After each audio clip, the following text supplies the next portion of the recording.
My name is Brianna Miller, and the topic I will be presenting to you guys on today is should elementary school social workers implement routine screenings for parental alcohol abuse? When my group and I originally created this presentation, we originally aimed for our audience to be social workers or other professionals that work in the school, such as committee members that are on the school board. So I've tailored it a little bit more so that it focuses more on my classmates as my audience instead of the school officials.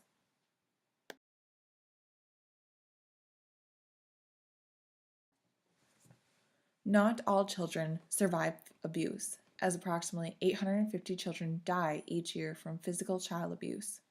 Child abuse is defined as a child who is physically, emotionally, or sexually abused, exploited, or dies due to an act or failure to act on the part of a parent or caregiver.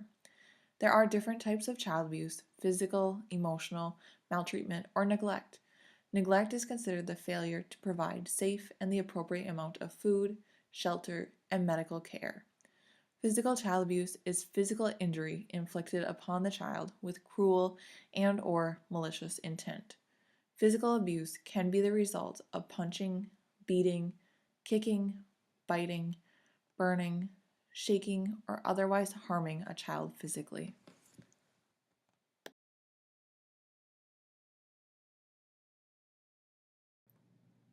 There are 10 different classes of drugs the DSM recognizes as substance-related disorders. Alcohol is one of them. Nearly 15.1 million adults in the United States abuse alcohol. One of the most substantial factors of committing physical assault on a child is the parent's use of alcohol. Less than 7% of adults who abused alcohol in 2014 received treatment. According to the National Institute of Alcohol Abuse and Alcoholism, alcohol use disorder, or AUD, is characterized by compulsive alcohol use, loss of control over alcohol intake, and a negative emotional state when not using.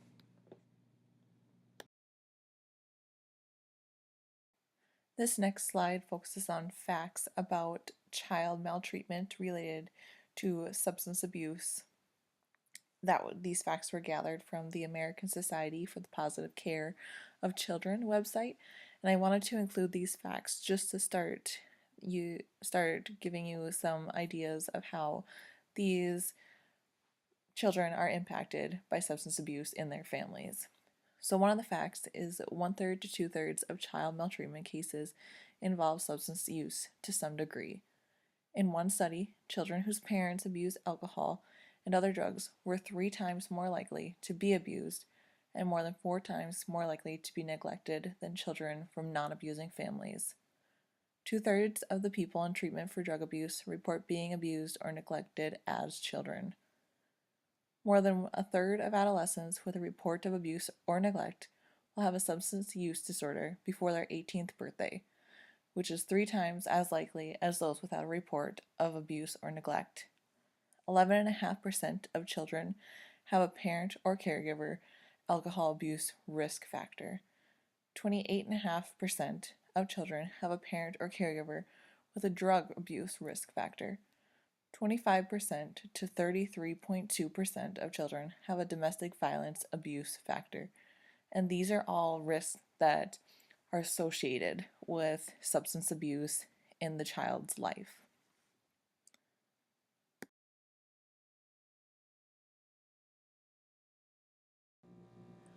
One study found that adults with a history of alcohol abuse are about 3 times more likely to commit child physical abuse.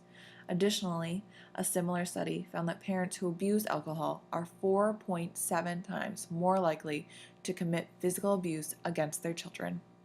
Specific links between alcohol and child maltreatment include: alcohol can directly affect physical and cognitive function, reduce self-control, and make an individual act violently, including towards children.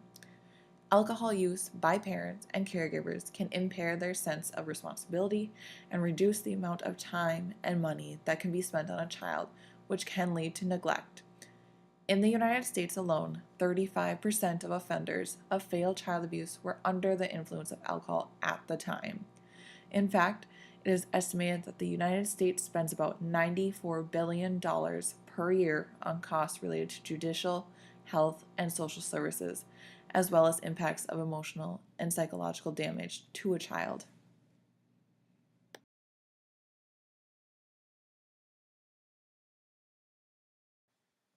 A study by the National Institute of Mental Health, or the NIMH, concluded that substance abuse disorders appear to be the most common and among the most powerful associated with maltreatment, approximately tripling the risk of committing maltreatment when other factors, such as social and demographic variables, were controlled.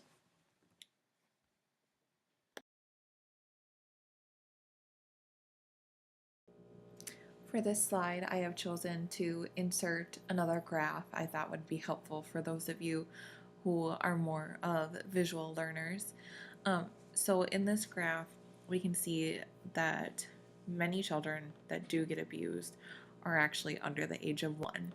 However, we can also see that between the ages of 5 to about 10, 11, 12, the age of the child abuse is very clumped around that age. So even though we have a very high percentage of younger children getting abused, our elementary school children are still a huge piece of the puzzle when it comes to figuring out how many children are abused per age group.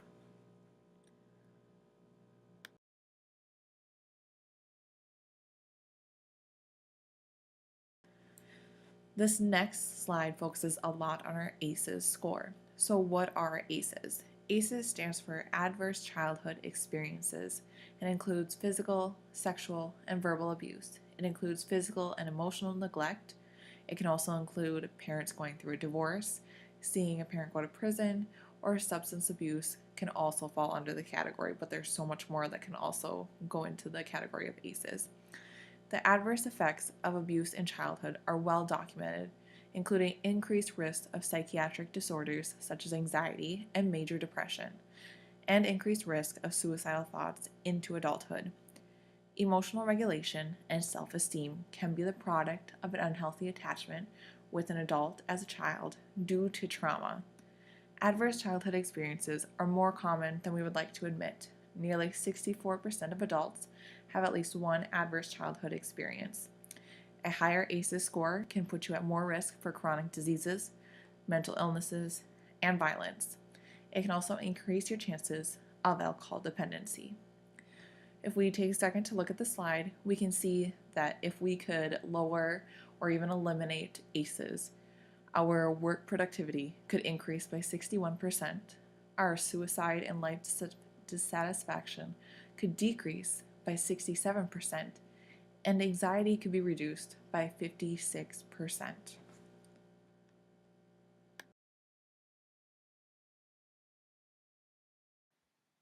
Maladaptive effects of abuse within childhood can be lasting and severe.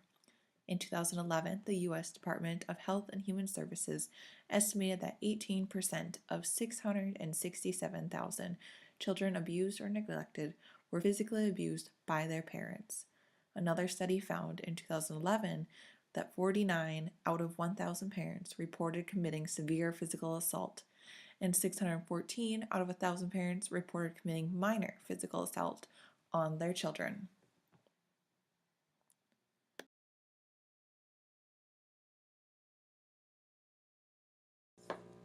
Unfortunately, current solutions are not working. In this graph, we can see that Arizona is the top yellow bar, the largest one on the graph for child abuse rates from 2009 to 2012. Traditional child abuse prevention focuses on addressing concerns at the micro level, which involves parents and families. Home visitation and family support services promote high-quality parenting and nurturing environments to families at risk.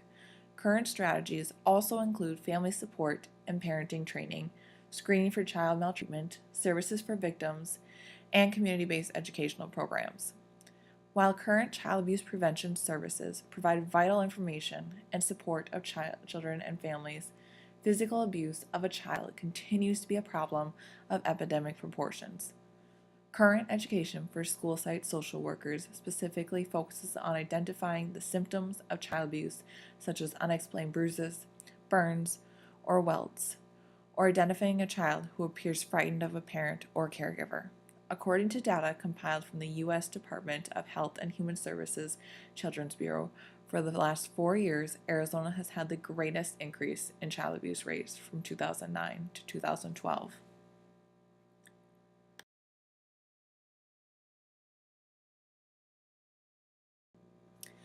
As we take a second to look at this graph pictured on the screen, we can see that in Arizona, the child abuse rates between 2009 and 2012 continue to increase.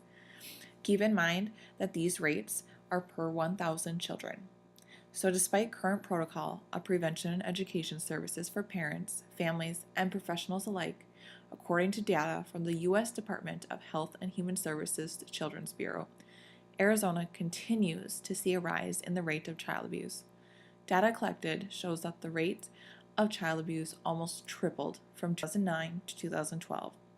Chris Swenson Smith, the division director at the Children and Family Services Division of the Pima County Juvenile Court Center, has attributed the rise to drastic state budget cuts from prevention and support services for families. Swenson Smith has also stated that existing programs treat only a handful of the issues related to child maltreatment instead of the entire family. Services related to child maltreatment and alcohol abuse do not coincide and therefore leave an opportunity for parental abuse of alcohol to lead to child maltreatment.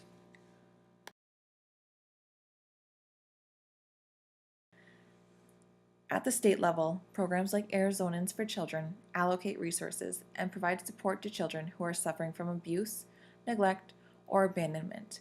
850,106 children have been served by the nonprofit organization Arizonans for Children.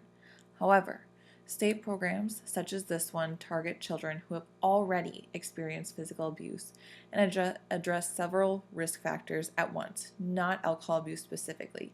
Current screenings of children come after physical abuse has occurred. Standing policy focuses on awareness of child maltreatment and policies which reduce the consumption of alcohol. For example, the World Health Organization launched a global campaign for violence prevention in 2002, which monitors member states in alcohol-related harm.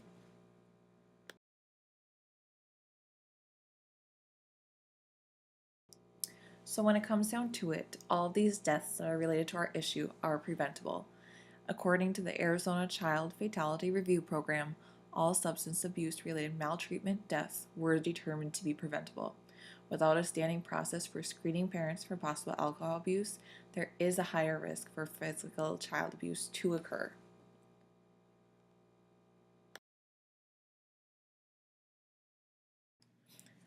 Our recommendation for this issue would be routine screenings. So social workers at the elementary school level in Phoenix, Arizona have an opportunity to implement early screening of parents to assess possible alcohol dependency and the risk for child maltreatment in the home. Routine screenings for parental alcohol abuse must be performed before physical abuse on a child has occurred, so as to provide local treatment options to those parents. These screenings can be conducted in the form of an annual survey at the beginning of the school year given to parents as a part of the registration process.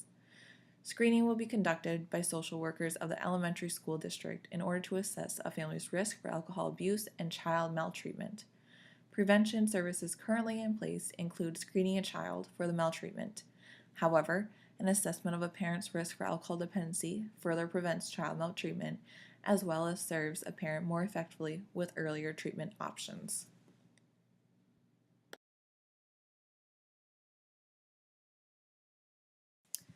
Our main goal of early screening would be child safety.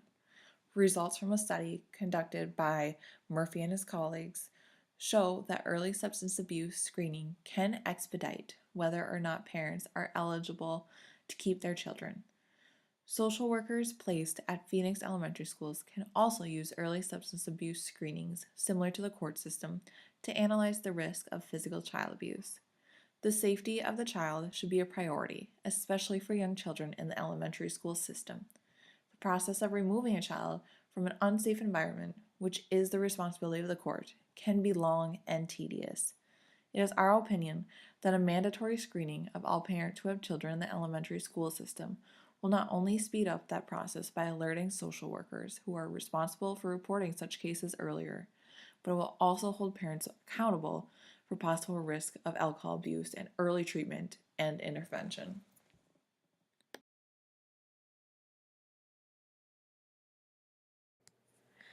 As with every approach, there's always pros and cons. So the pros and cons to our approach can consist of the following are pros.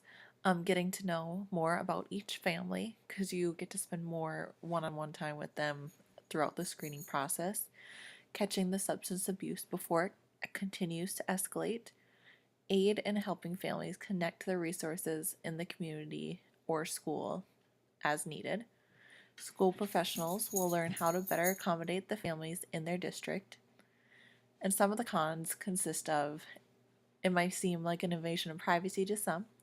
It may not seem fair to make this screening process a part of school registration. And it can also be time consuming for families and school professionals. Our goal isn't to overstep our boundaries. Instead, we want to help prevent child abuse, especially when it comes to substance abuse.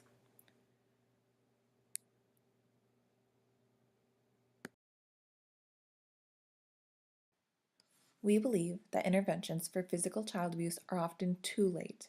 These interventions are normally instituted after child abuse occurs. We know that parental alcohol abuse is a major predictor of physical child abuse. Therefore, if there were a simple way to screen parents for alcohol abuse, we may be able to prevent physical child abuse from occurring by providing services to these families preemptively.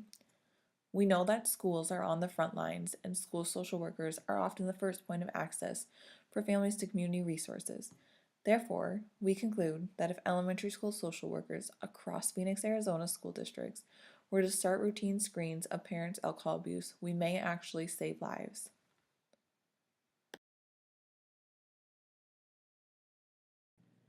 After going through this presentation, it's now your turn to participate and give us your thoughts. So the discussion question that I would be curious to read about is, what are your thoughts on early screenings to prevent child abuse?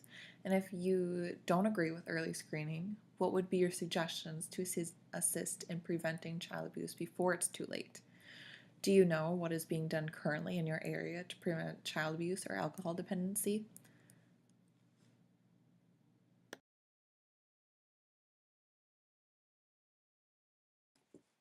The following two slides are references for our information throughout this presentation. I appreciate you taking the time to go through our presentation and learn our ideas for alcohol abuse and child abuse. Thank you for participating in the discussion.